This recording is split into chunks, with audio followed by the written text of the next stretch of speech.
That followed the submission of my report allowed Alhaji Muhammad Hatidini to go and contest, and the same discussions encouraged Saraki and Auran Bauchi, the governor of Bauchi, to continue to work together towards a consensus. We maintain that our aspirants are qualified to occupy the Nigerian presidency under the banner and under the PDP banner. And we shall continue to support, promote, and campaign and win the presidency by the candidate produced by a national convention scheduled for 28th May to 29th May 2022. Disunity within the Elders' Council, endorsements and counter-endorsements. That is the situation in PDP's journey to consensus candidate within the Northern Bloc. 30% affirmative action. Parties give considerations to women, despite the beautiful offers from the male politicians. Can the women make a good mark in the 2023 elections? APC women are optimistic of wrestling power with the men. But how possible could that be? We will get to know their tactics as the women leader of the APC, Beta Edo, is already on the wings. So stay back. My name is Mie Okidi.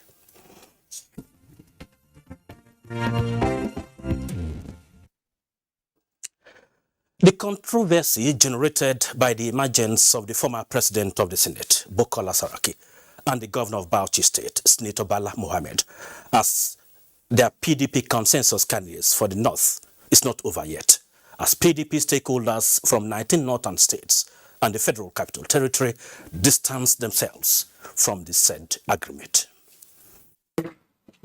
It was a closed-door meeting of the PDP stakeholders from the 19 northern states and the FCT. Former governor of Jigawa State, Sule Lamido, at the end of the meeting, maintains that all PDP presidential aspirants are qualified to aspire for any position, but delegates will decide who flies the party's ticket during the primaries. We maintain that our aspirants are qualified to occupy the Nigerian presidency under the banner and under the PDP banner.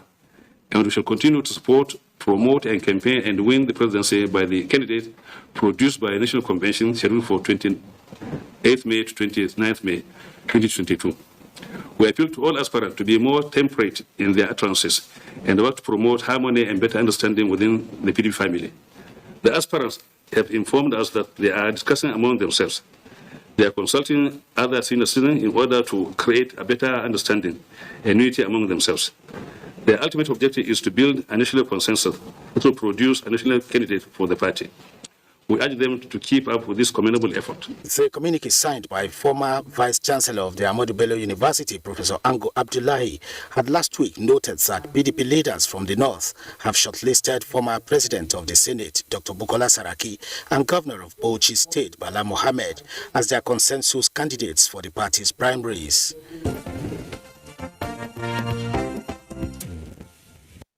Still within the PDP family, 250 female aspirants, including one presidential aspirant, are vying for various elective offices on the platform of the People's Democratic Party, PDP, in the 2023 general elections.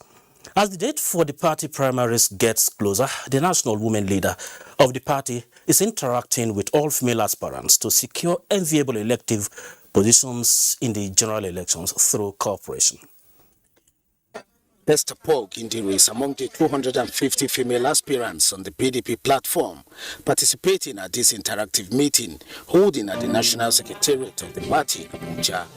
Contesting elective office in the forthcoming 2023 elections will make it her fifth time in running for elections in the present political dispensation. I'm still pushing.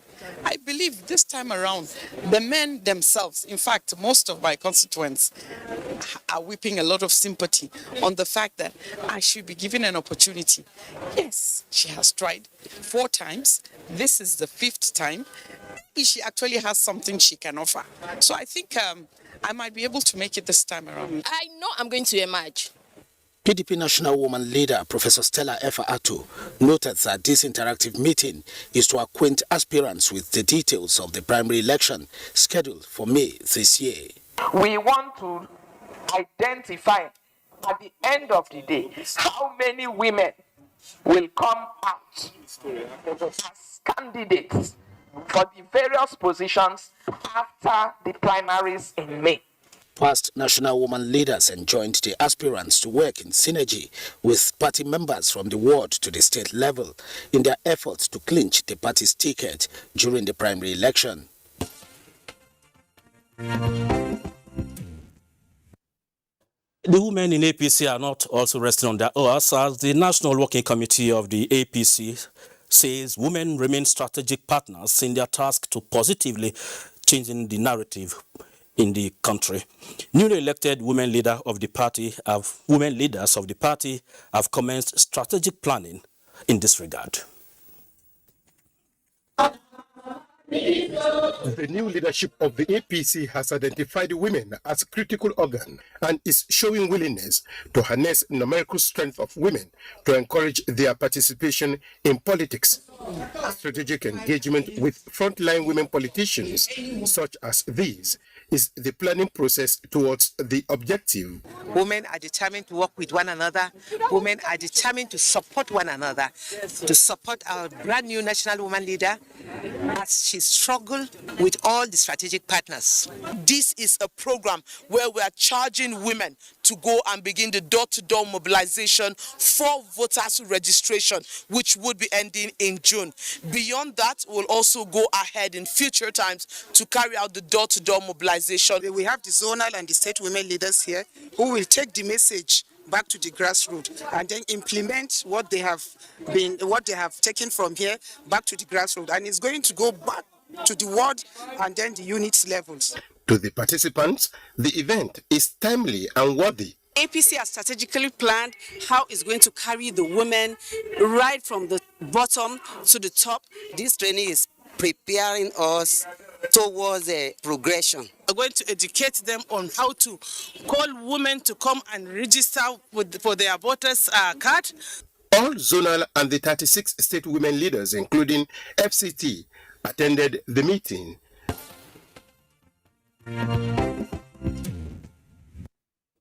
Okay, the woman that has commenced the door-to-door mobilization in the APC, the brand woman leader,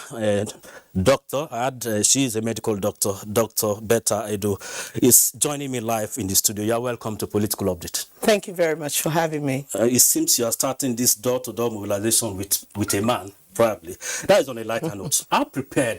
How are you mobilizing the women for the 2023 elections so that you guys can have a strategic place in the political environment?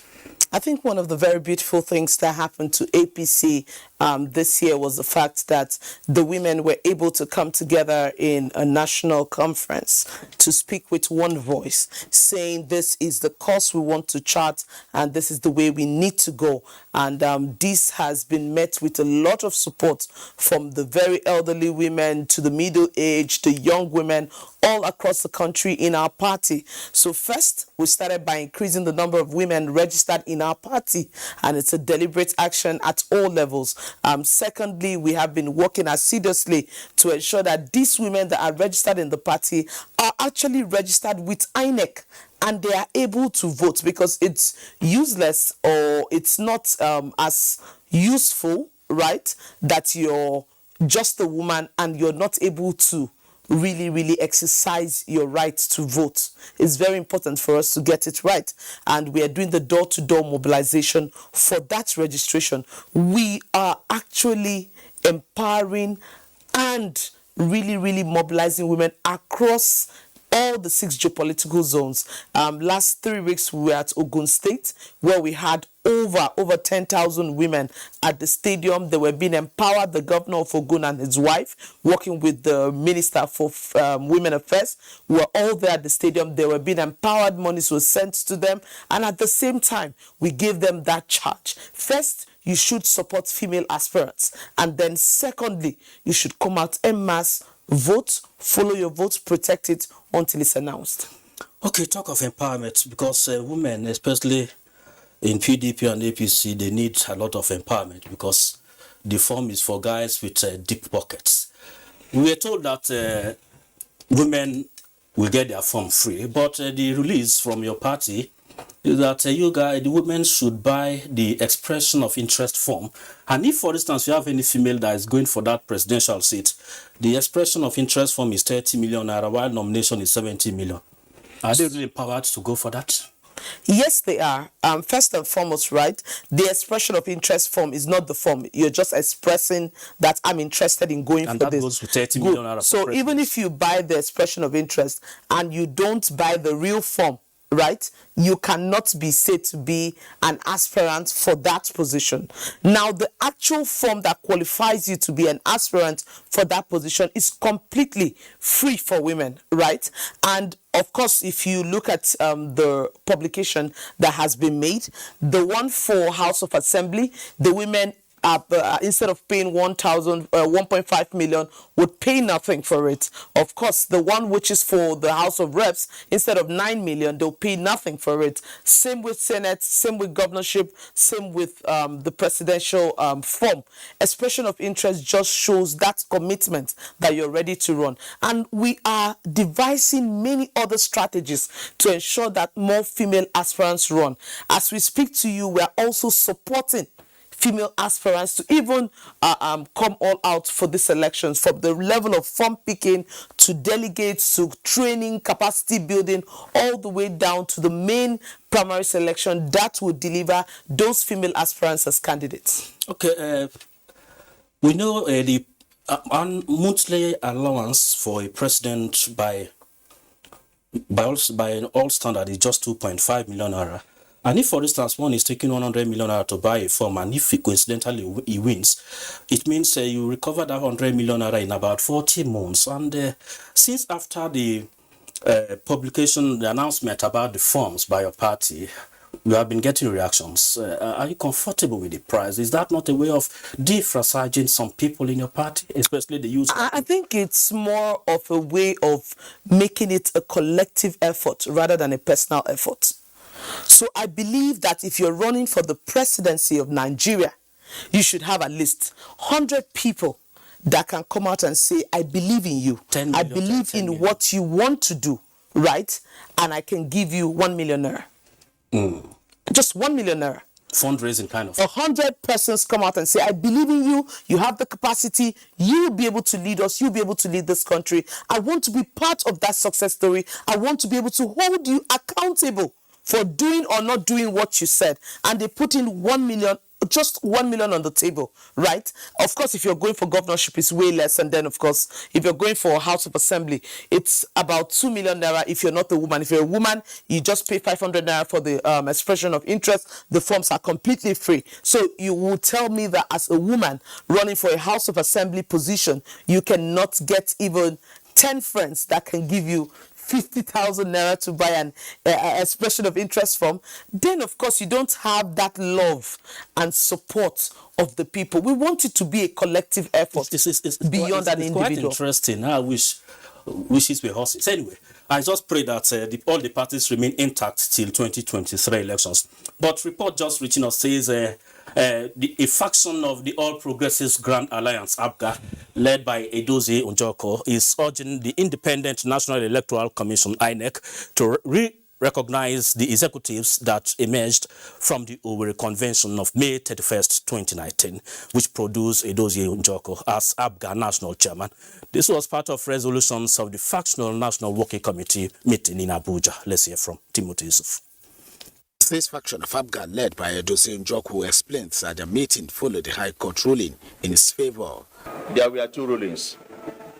The ruling says, one, the court affirmed the Owerri Convention of May 31st, 2019 as the authentic convention. The factional APGA National Chairman Edozie Njoku said in the spirit of genuine reconciliation, the party executives of Kwara, Kogi, Lagos, Oyo, Delta, Anambra, Imo, Enugu, Abia and Ebonyi states stand dissolved. We're trying to build the party. We can't come out and start telling you X, Y, Z. Let's just take it that all we have said is from the meeting that we've had, these areas have been resolved. Now we are going around begging our people who are in those positions to please. Some of you step down, everybody come and start moving forward. He disclosed that an ad hoc committee is already set up to formulate strategies to ensure that APGA sweeps the 2023 general elections across the federation.